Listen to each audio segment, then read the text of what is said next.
Yo, I want you to listen to these bars. Really listen and share this video.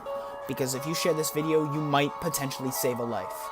Because I want this message out there. Lyrics in the description. Beat in the description. Written by me. I hope you enjoy it. Yo, these words mean something. Let's start off with an introduction. The kid's name is Maxwell, and even though he didn't love life, he would act swell. The love was beaten out of him until he had a cracked shell. Felt at home, expelled from schools, never known as nice or cool, mumbling about stuff nobody understood. Didn't really know himself, he didn't know where he stood.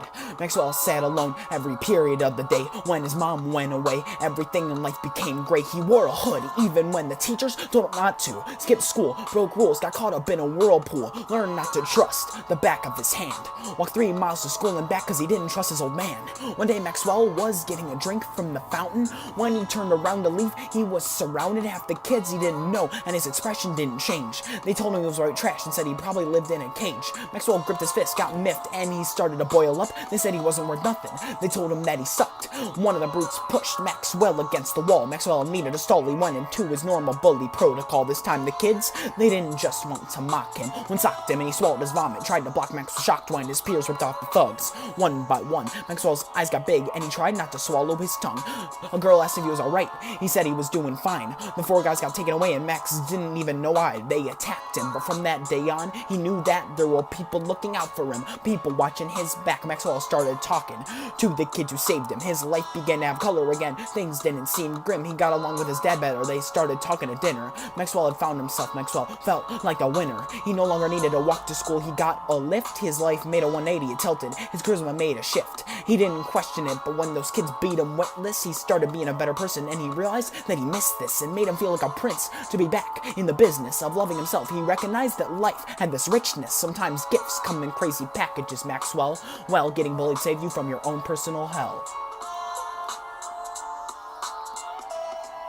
Yo, listen.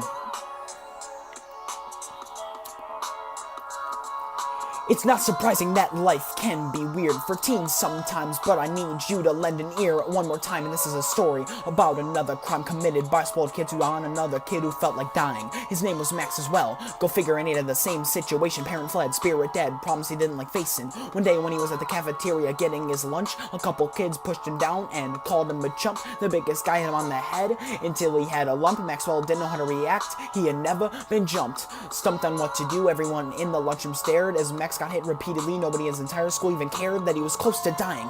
Blood was coming out of his face. Half the cafeteria was defaced by blood spewing all over the place. Eventually, bullies got bored and kicked him in the ribs. Maxwell lay there exhausted, felt the glance of all the kids, and he stood up, sniffled, and walked home still bleeding. Slams his door shut and continued seething. What's the point of life when it has no meaning? Maxwell killed himself. It was the only way that he could stop the screaming. See what a difference a few people can make? The pressure of life can be rough. The life has no breaks. The ride can be tough. The car of being has no brakes. One Max died, another Max survived. Don't let a kid in your life be like the second Max. People need each other. That's the truth, that's a fact. Maxwell was lucky because people came to his aid. Let's see the kind of people that we can try to save.